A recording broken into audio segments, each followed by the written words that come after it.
Guys, welcome to part 2 of the Missouri State Penitentiary visit, the ghost hunt. Can't wait to tell you all about it. We promised that we would get you part 2 out, and we had some amazing experiences. We had a wonderful time, but it was very eerie on so many levels. And let's just start first. We didn't even talk about this, but let's start first about the challenges of getting there. Mm-hmm. Oh my! It was goodness. Like something was trying to keep us from going in the first place.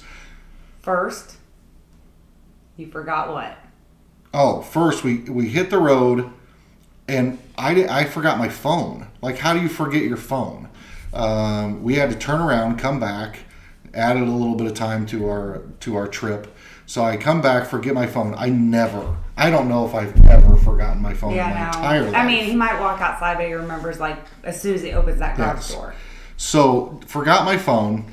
Had to turn around, come back, get the phone. Yep. Then we hit the road. We're on our way, and we end up going an hour, at least 30 minutes out of the wrong way.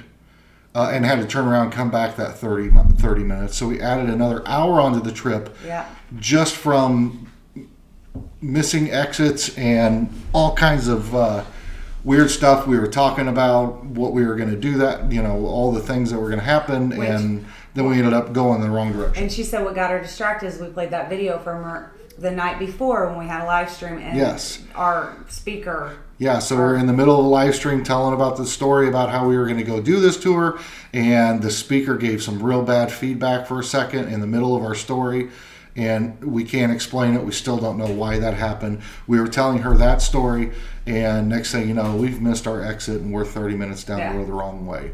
Then we get into town, and I can't even remember all the other things that happened, but I do know that when we got there, it had started thundering and lightning while we were at dinner before we went. And it got super windy, as you guys could tell in the first video. It was really windy. But what happened was we all unloaded. We got out of the car, opened the doors, got out. And just as we were getting our stuff to make our way up to start taking pictures of the outside of the building before we went in, the skies opened up and it poured down rain. Not like rained. It like dumped buckets of rain. Thunder, and we were under a tornado watch. Jumped back into the car, drove around for a second. And then right before we were to go inside to get the actual tour started, it stopped. The rain just stopped. Still had some lightning and things flashing in the background. Some video from the first one. And for those of you believers, that electricity in the air from the lightning and all that stuff is supposed to kind of give more energy, the spirits more energy into whatever. You know how it drains batteries and all that. Don't forget that story, because we forgot to talk about draining the battery in the dungeon. We'll get on that. We'll talk about that because that's coming up. Yeah, that was... But first we want to share some of our experiences. We went into 3 separate housing units before we went to the gas chamber. Nothing really happened at the gas chamber. We got some cool pictures and saw some cool stuff. It was creepy, but no paranormal stuff. Lights are all on. There's a bunch of people there, and no big thing there. However, we started out in the women's housing unit, and some crazy things went down in the women's housing unit. We have some footage we're going to put in here that talks about, or that you can hear for yourself and make a decision whether you think it's something strange or it's not. We'll leave all the interpretation up to you, but we're going to play it for you the way we did. Before we get started on that, I kept getting drawn to this one specific cell. Like, this one cell just kept saying, I need to be in here. I need to go in here. And keep in mind, he is the biggest skeptic person. No question. Absolutely. No question. I'm the skeptic of the whole group. My sister's terrified. My brother-in-law is helping her. And Mitchie's a believer. I'm a skeptic. So I'm being drawn to this one cell. But before we go there, because there were still some people down in that area, we went upstairs. And everybody else went upstairs as well. Mm-hmm. But we went upstairs. Most people went all the way up to like the 4th floor. We stayed on the 2nd floor originally. And that's where you had your first experience. Yeah, that was bad. got sick, and I don't know. I didn't get like sick, but like I got a headache and I was lightheaded, and it was only on this one side of Said the building. You kind of got nauseous? Yeah. And I'm not a nauseous person. So, and only in that area. Like as soon as you left that area, you were fine. Yeah. So in that one specific area, she was feeling nauseous, got lightheaded and dizzy, all those things. And it just so happened to be immediately above that one cell that I kept getting drawn to downstairs. Because he left me there to go figure. He's like, I'm going. We were already up on the, because I was like, I need to get off this floor for a minute. I need to go up. So we went up, and he goes, I'm going to go to the second floor. And I'm like, I don't want to go back down there. And so I was like, I waited on the third floor, and finally I was like, okay, he's not coming back up here. So I walked down the second floor, walked all the way back around, and that's when I saw that shadow figure at the end of the hallway going into the cell. So she thought I was going into a cell, but there wasn't anybody in that cell. Yeah. Because I must have mistakenly said second floor. I went to the first floor, back to that original cell that kept drawing me in. So that's the cell I wanted to go sit in. So while she's looking for me on the second floor, she sees a shadow go into a cell and assumes it's me, but then there's nobody in that cell, which is totally creepy. I don't think we have any footage of that. What we have video primarily of is EVP sessions or moments with audio stuff, because the camera wouldn't record on blacklight. It was only doing regular, and so it was pitch black in that place. You couldn't see anything, so we didn't get anything good on video. But we are prepared. We got all that sorted out for our next ghost hunt. But we did get some cool photos too. Yeah. So in this next clip, what you're about to see is I go down to the first floor. I'm alone on the first floor. I'm sitting in a cell. I've got the EMF detector and have my phone audio recording is what I'm doing. So I'm in that room. I'm audio recording. There's nobody else anywhere around. The only person in that whole entire area with me was the leader of the group, who was on the opposite side, sitting by the emergency exit waiting for us to do our thing, and then she was going to guide us to the next building. And she was sitting there perfectly still. Excuse me. So I take this recording where I ask, is there anybody in here with me? And you guys be the judge. This is the sound we heard, so check it out. This is what you got. Is there somebody in here with me?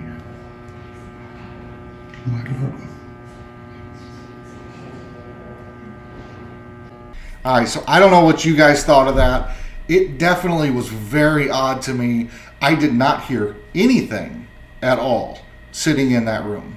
Didn't hear a peep, not a thing. But when I played that back, it almost sounds like chanting in the background. Yeah. If I would have heard somebody chanting, I would have been out. Sure. Meaning, like, if I would have heard them, another actual human being chanting. Or even speaking. Yeah. This whole tour group, you would hear footsteps where you knew that it was the people in your... We only had we only had 6 other people in our group. So actually 5 other people in our group. And they took it very serious. What you could hear is there was gravel in a lot of areas on the floor, and so you could hear the crackling of the gravel when people would walk. Mm-hmm. So you knew it wasn't any of that. It was dead silent in there. I didn't hear anything sitting in that cell at all. It wasn't until after we got back and we played the video that we got that sound. So that was very eerie to me. It sounded like very creepy. Yeah. So that's what happened there. Next, we moved on to the second building, which was the unit that had the dungeon, and the dungeon was the solitary confinement, and it was a dungeon. And now, is this the one that I took the picture of outside, or is that the next one? No, that's the next one. But this is the one where you took the picture inside. Oh, yeah. And so you took a picture inside, and the picture kind of came out blurry. You'll see it. We're going to put a picture image here, and what you're going to see is just kind of some light in the background in the far back. Yeah, and right? Yes, and what it is like this hall, the big open hallway. Big, giant, long hallway. Yes, but you can see up in the corner. But then on another photo, we lightened it. Yeah. So then she enhanced the photo by brightening, raising the brightness. And when she raised the brightness, this is the picture you're going to see. Mm-hmm. And I don't know if you guys can see it. It took me a minute, but once I saw it, I couldn't unsee it. We literally had a 20-minute conversation going back and forth because he could not see it. And I was like... But now it's on a big screen. I'm watching it on here, and I can see it clearly. Yeah. There's clearly, in that light that's dispersed there, what appears to be a face. Nobody was around me. Well, it wouldn't matter. It was all the way up on the ceiling, it was 200 feet up. And we were not allowed to go up there because the roof had... Well, you can tell by the photo that it's not somebody standing there. I was going to say, yeah. It's a very, like, blurred out image, but it looks like there's two eyes. I don't know if I can circle them on this picture, but I will show you. There are two eyes, possibly a nose and a mouth. You can see a head. You can see an ear. You can see a jawline. Everything. It's creepy. It scared me. Again, didn't see it while we were there, but then when we go back and analyze all the photos and all the sounds and audios that we took, boom, here you got. To lead you into one of your other things, it was close by the projector. Yes. So then, for whatever reason, I don't know, I'm guessing it wasn't the projector itself, but there was this giant old time, like... Where they used to play videos for the early days of projection screens. There's really this big camera, right? And over there by that camera, my sister was all kinds of weirded out. I don't know what was going on over there. She was all kinds of weirded out over there. Saw what I thought was probably, it wasn't cold enough in there to see her breath, but that's what it looked like. Yeah. So it was, you were over there with her. Yeah, and you could see her breath, but you couldn't see mine. Mine wasn't. So it got I was standing right next to her. The temperature dropped. It got really cold right there. She could see her breath. I think even in one of her pictures that she took that she could see the fog of what looked like her breath. And so that was a little bit eerie. But then, I don't know, what else really happened there? All I know is that is the area that I got second most freaked out by. Yeah. Now, that was your first freak out. Now, I'm going to say this is the skeptic in me, but I went over there after everybody walked away. I went back over there by myself, and I was filming the projector in the cell, the entrance to the cell next to it. And while I had my back to it, I heard this sound, and it literally sent chills from the bottom of my feet to the top of my head, made the hair stand up on my arms. What it sounded like was, it sounded like a rock. It sounded like a rock had fallen from above. But we heard it. And it very well could have. And we could hear it all the way down at the end. But it came down, it sounded like it came down in a metal pipe or something and bounced all the way down. But it very well, these buildings are old.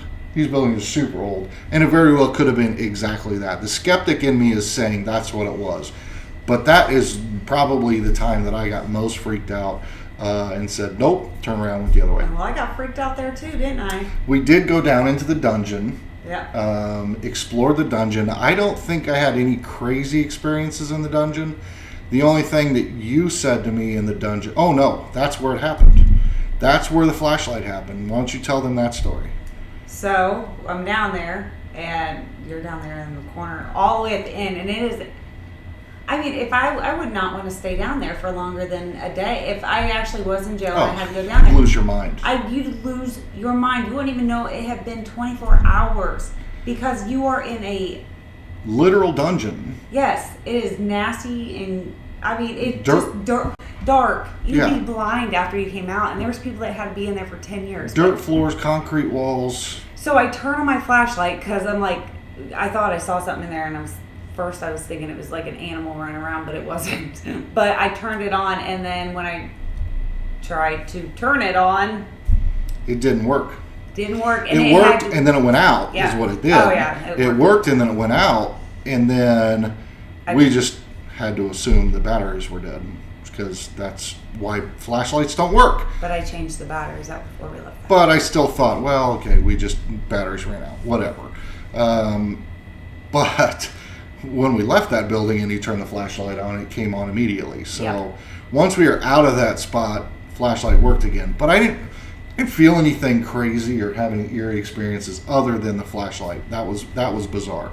But that is where you whispered to me, I swear, if you bring anything home from this building, we're going to have a problem. Which is when I bent over and picked up this rock and brought this little piece of the prison home with me. So you couldn't just buy it at the shop. Absolutely not. But then in that building, we went to that cell. Yeah. And here's where I think we're going to have another audio for you. So you're going to listen closely. We're in this cell. Again, another cell that just kind of felt like it was pulling us in there. We go into that cell. This scared me. And while we're in that cell, we heard tapping.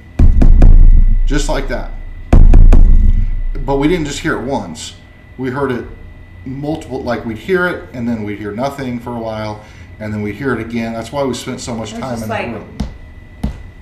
Yeah. And so we heard it, and I think we captured it on audio, so we're going to play that for you now. Let you guys But you said it didn't happen until I walked in there, which that freaked me out even worse. And then I did not hear anything of the sort until you came in there with me. And then I think somewhere on the audio you hear what was my biggest fear out of that whole building. Well, yeah, we'll get into that. But let's play the audio for him real quick and see if you can hear the tapping sound. This is what we experienced while we were sitting in that cell. But you could hear other stuff in there too. Someone has something to say it.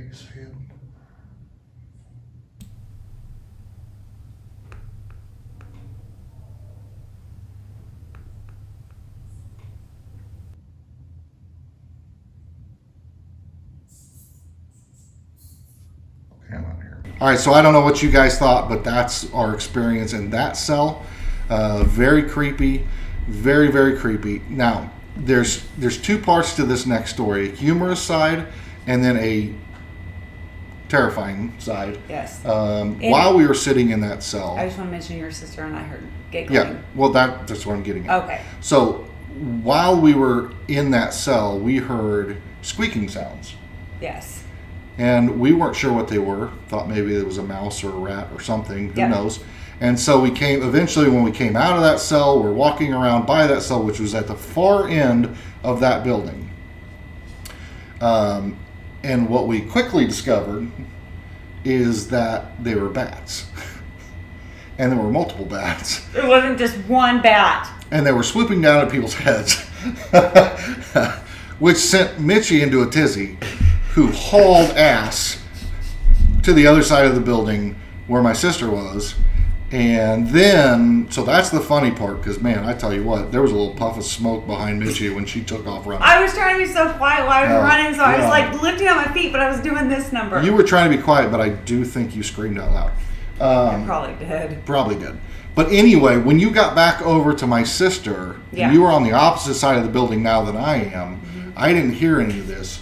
You guys had that experience. Yes, and I asked her who was giggling down here, because I kept hearing someone giggle, and she goes, "No, we heard it from down there." I said, "Nobody's giggling down there," because it was just. I think I was the only one down there at that point. Yeah, but you wouldn't sound like a little. And I don't giggle.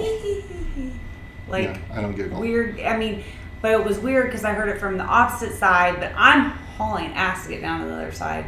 And she's saying it's coming from down there, and when I got down there, I could hear it from the other side too. So we have no idea. So they heard giggling as we gathered as a group together at the end, which we already were at that point, and everybody was sitting in the same area. My sister asked, "Hey, just out of curiosity, was anybody giggling? Was there because everybody was taking this very seriously, so there wasn't a whole lot of laughing or carrying on or anything."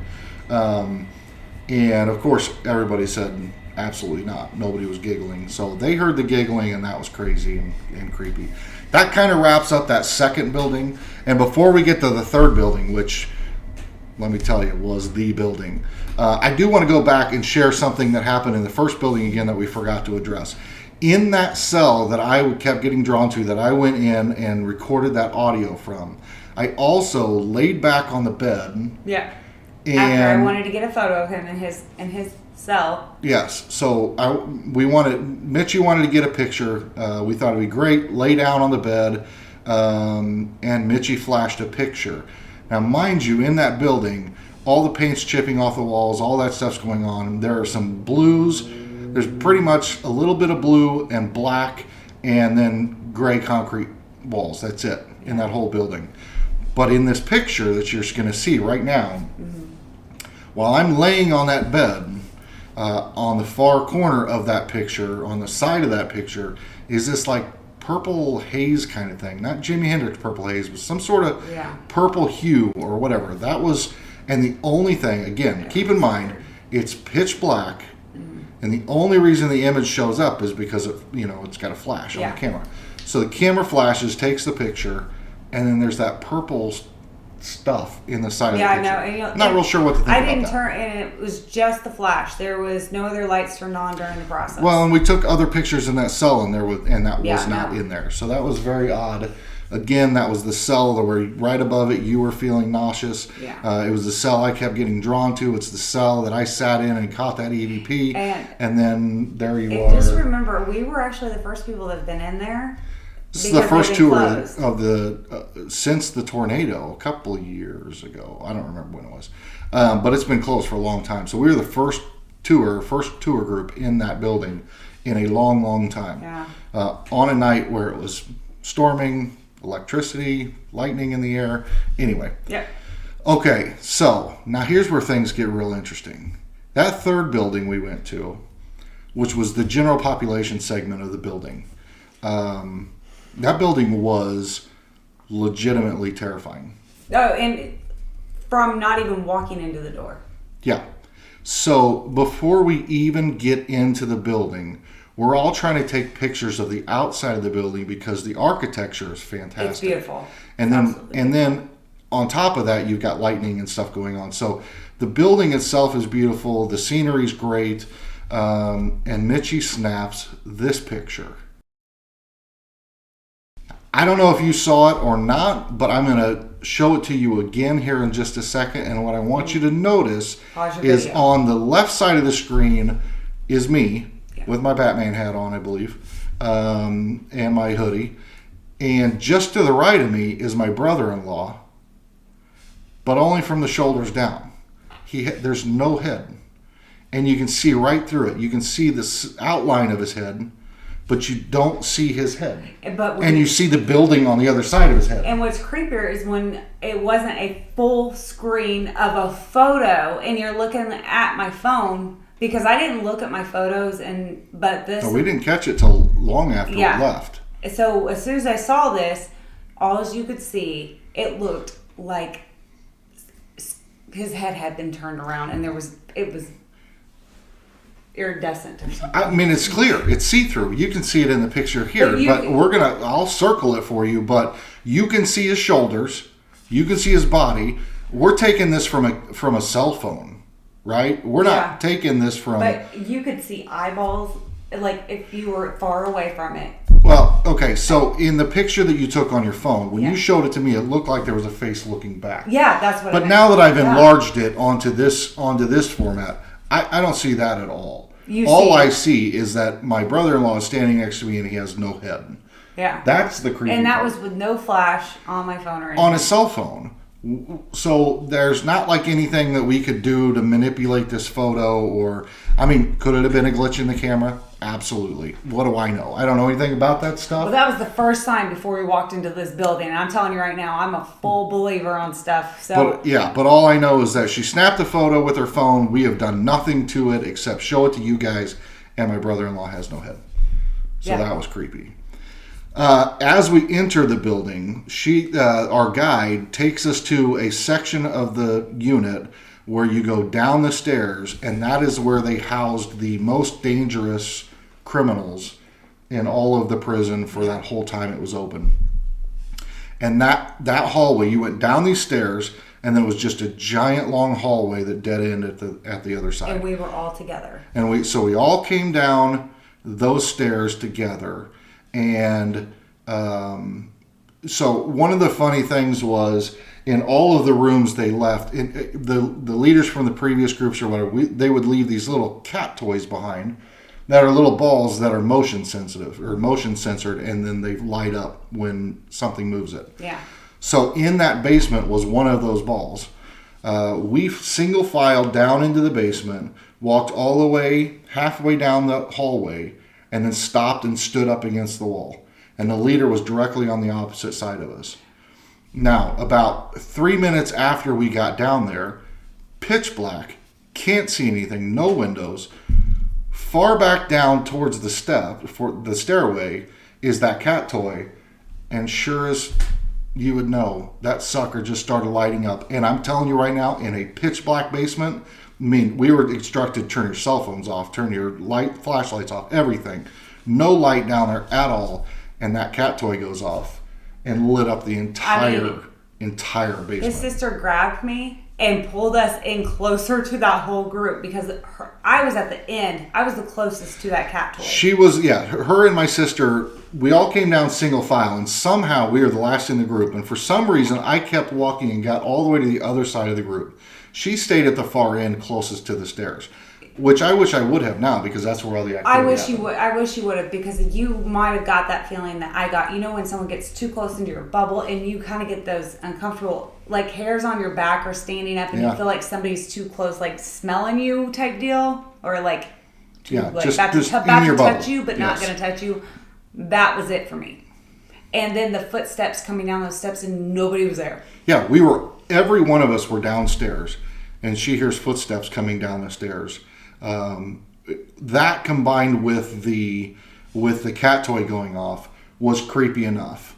But the whole thing that the leader was trying to show us was that there was this one specific spirit in the basement who always messed with her for some reason, and she didn't even want to go down there. But she went down there with us, and she's standing across from us, and we turned all of our equipment off so that it was pitch black in there, and she gave us time to let our eyes adjust so where you could just barely see anything.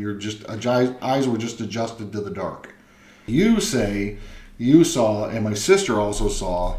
It was like you could still see her because the leader lady, she was standing in front of us, like as we're against the wall, but she's in front of us.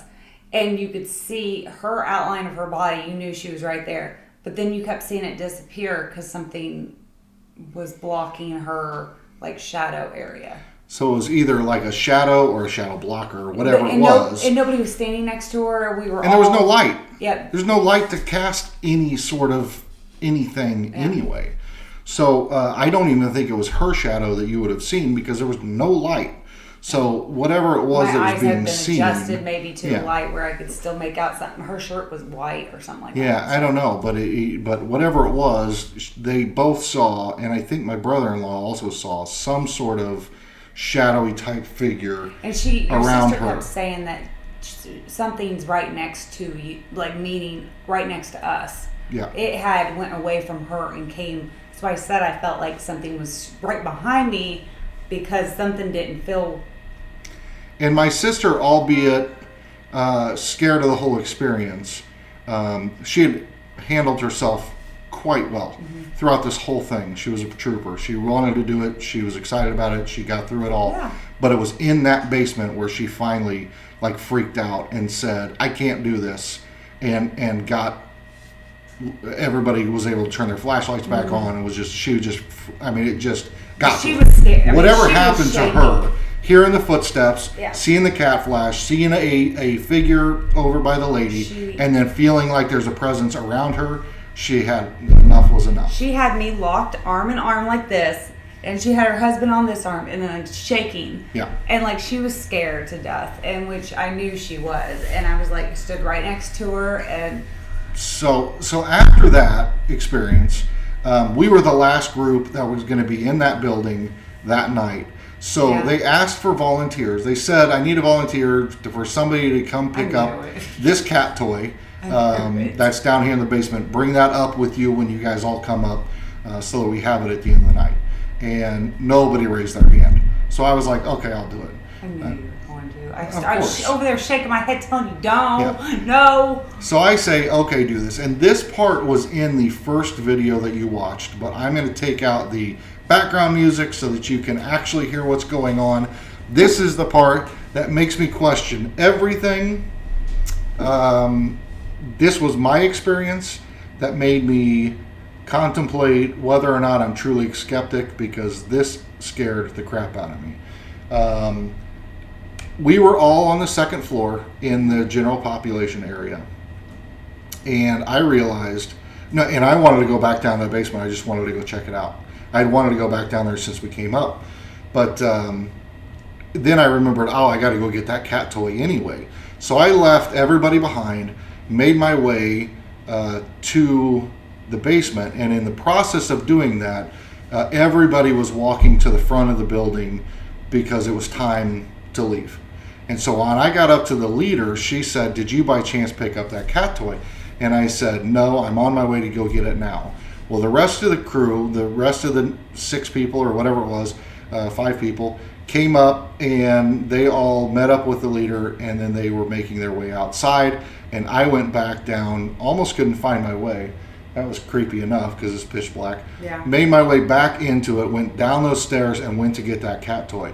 And once I got there, I thought, okay, I'm going to see what happens here. So I said, "Can you make this?"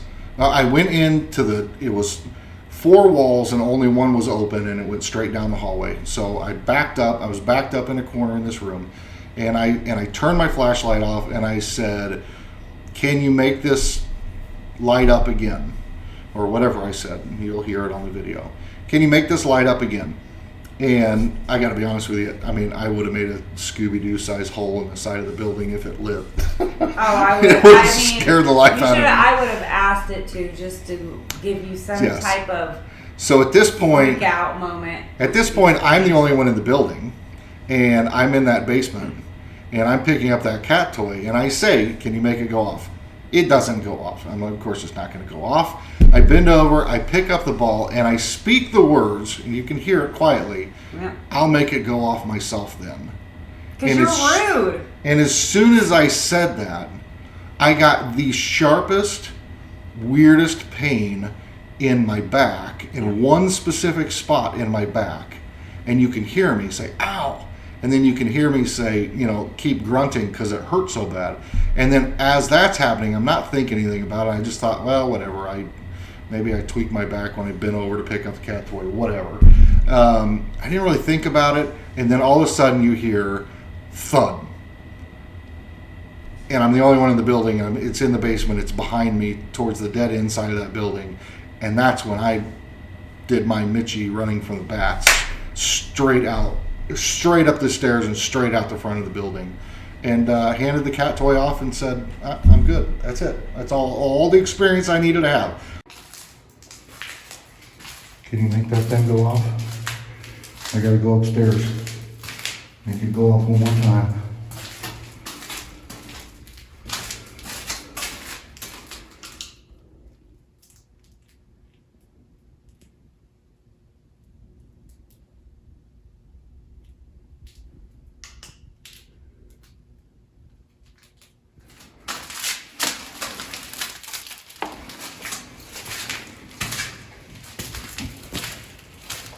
Make it go off myself.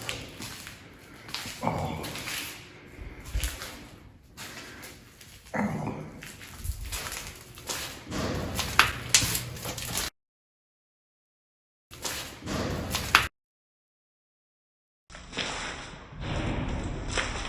Only one in the building.